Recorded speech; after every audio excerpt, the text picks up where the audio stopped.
تخيل تصحى الصبح من النوم تلاقي خبر عاجل على كل الاخبار: ايران امتلكت القنبله النوويه. عارف ده معناه ايه؟ معناه ان خريطه العالم اللي احنا عارفينها هتتغير للابد، معناه ان امريكا فقدت السيطره رسميا على الشرق الاوسط او على الكوكب كله يعتبر. بص، امريكا ممكن تقبل اي حاجه وتتنازل عن اي حاجه، تنسحب من افغانستان ماشي، تسيب اوكرانيا لروسيا ماشي، لكن الكلام لما يجي عند النووي الايراني هنا في خط احمر بقى. من الاخر امريكا مستعده تبدا حرب عالميه ثالثه ولا ان ايران تمتلك نووي. طب ليه الرعب ده كله؟ وليه امتلاك ايران للنووي يعتبر النهايه لامريكا؟ اهلا بكم في قناتي، انا محمد ضياء. ركزوا معايا بقى لان حلقه النهارده مهمه جدا، ولو حابب تدعمني وتعمل لايك للفيديو ده هيشجعني اعمل فيديوهات اكتر. يلا بينا. السبب اللي بيخلي امريكا مرعوبه من فكره امتلاك ايران لسلاح نووي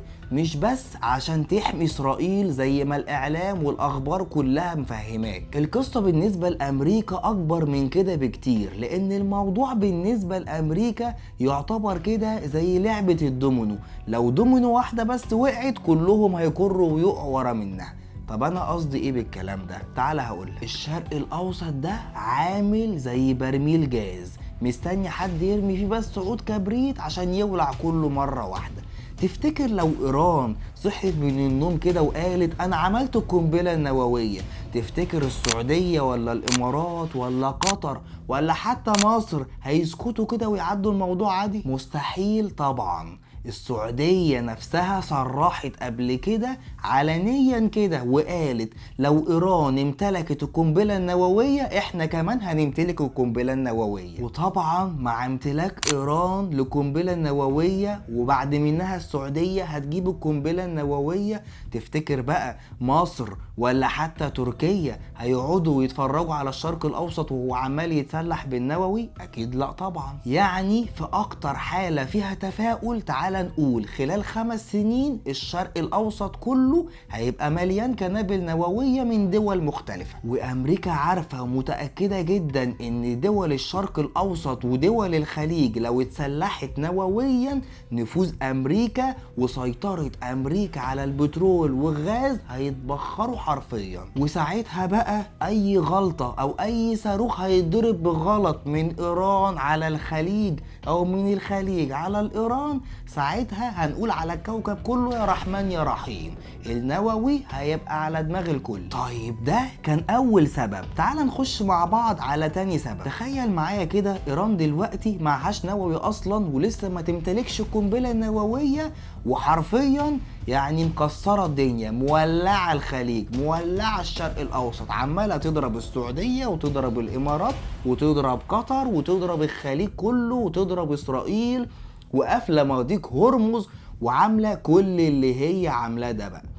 تخيل معايا بقى لما ايران تمتلك النووي ايه اللي هيحصل؟ ايه اللي ممكن تعمله؟ يعني هي لسه ما تمتلكش النووي وعامله كل اللي هي عاملاه ده، امال لما تمتلك النووي هتعمل ايه؟ خليك عارف ان تاني يوم من امتلاك ايران للقنبله النوويه ايران هتبقى دوله لا يمكن المساس بها، لان بكل بساطه لو اسرائيل او امريكا فكروا ساعتها يضربوا ايران هتقول لهم انا هضربكم بالنووي، وساعتها امريكا هتفقد السيطرة على الخليج، لان بكل بساطة ايران ساعتها هتكمل قفل مضيق هرمز، محدش هيقدر يقول لها حاجة، هتتحكم في اسعار النفط العالمي. يعني ايران بامتلاكها للنووي تقدر تتحكم في الخليج وفي مضيق هرمز وفي اسعار النفط العالمي، وامريكا واسرائيل مش هيقدروا يضربوا طلقة واحدة تجاه ايران. وده ليه؟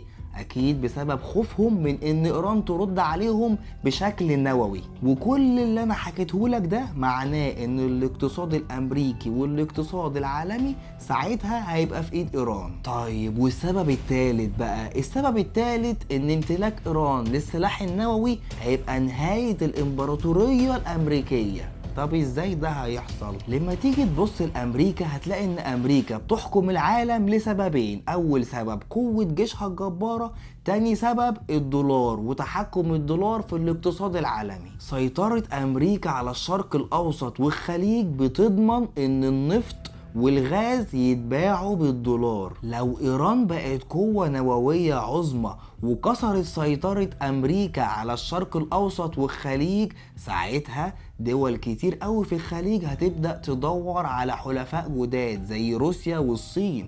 وروسيا والصين اصلا واقفين في ظهر ايران. يعني بكل بساطة هنلاقي دول الخليج بدأت تبيع النفط والغاز باليوان الصيني او بالروبل الروسي. وفي نفس الوقت امريكا لو سمحت لايران بامتلاك النووي، دي هتبقى رسالة للعالم كله ان امريكا خلاص بقت ضعيفة، ما بقتش قوية زي الاول.